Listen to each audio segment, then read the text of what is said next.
ሰበር ዜና የሀገር ውስጥና የውጭ ዜናዎችን እኔ ሚሊዮን ጌታቸው አቀርብላችኋለሁ። አብራችሁን ቆዩ። ሰበር ዜና የኢቢኤስ ቴሌቪዥን መስራችና ዋና ስራ አስፈጻሚ የሆኑት አቶ አማን ፍስሐ ጽዮን ከዚህ ዓለም በሞት አረፉ። ኢትዮጵያ ዝግጅቷን አጠናቃለች እና ስለ 9ኛውን የአፍሪካ ህብረት ጉባኤና ሁለተኛውን የጣሊያን አፍሪካ ጉባኤ የተከበሩ ልኡካን ለማስተናገድ ዝግጁ ሆናለች። በአፍሪካ ዲፕሎማሲያዊ ዋና ከተማ ውስጥ ተሰበሰቡ። ሁሉንም የተከበሩ ልኡካን ወደፊት እንዲያቀዱና ተጨማሪ እንዲያሳዩ ሞቅ ያለ ግብዣ ቀርበዋል ብለዋል ጠቅላይ ሚኒስትሩ ዶክተር አብይ አህመድ። የሀገሩ ዜና ይህን ይመስል ነበር። ወደ ውጪ ዜናዎች አልፋለሁ። እኔ ኒውስ ፍላሽ አማርኛ እባላለሁ። ዓለም አቀፍና የሀገሩ ዜና ዘጋቢ ነኝ እና በዩቲዩብ ቻናል ብቅ ያልኩ ነኝ።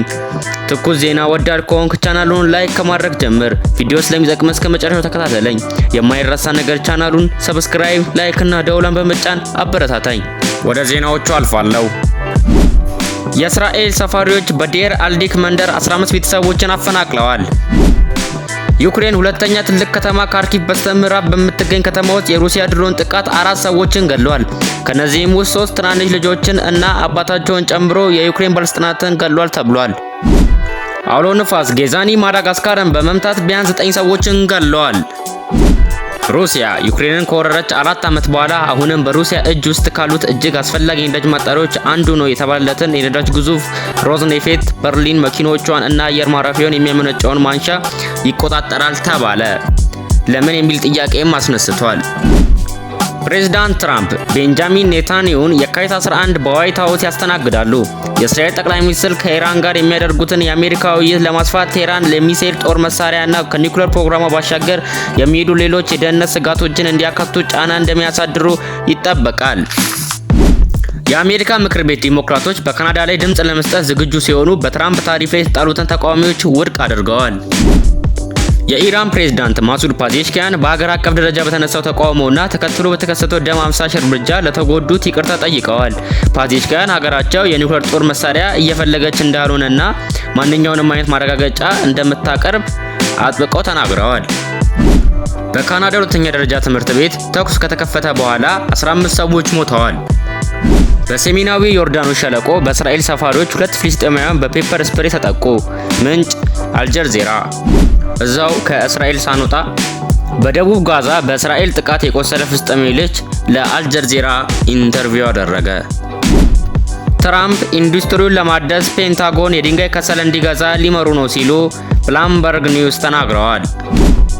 የዩናይትድ ኪንግደም መከላከያ ሚኒስትር በኔቶ የአርክቲክ ሴንትሪ ተልዕኮ ውስጥ ወሳኝ ሚና እንደሚጫወት ቃል ገብተዋል።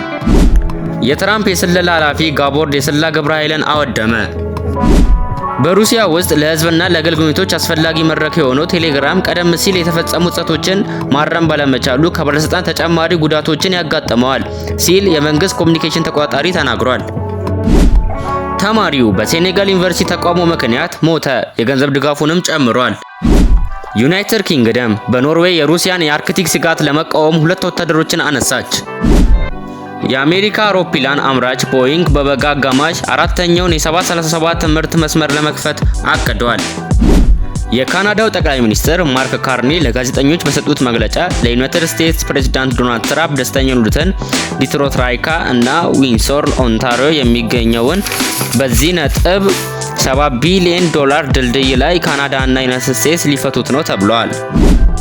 አዲስ የተገኘ የኤፍቢአይ ቃለ ምልልስ ፕሬዝዳንት ትራምፕ ስለተፈረደባቸው የወሲብ ወንጀሎች ምንም እንደማያውቁ መግለጻቸው ላይ አዳዲስ ጥያቄዎችን አስነስተዋል።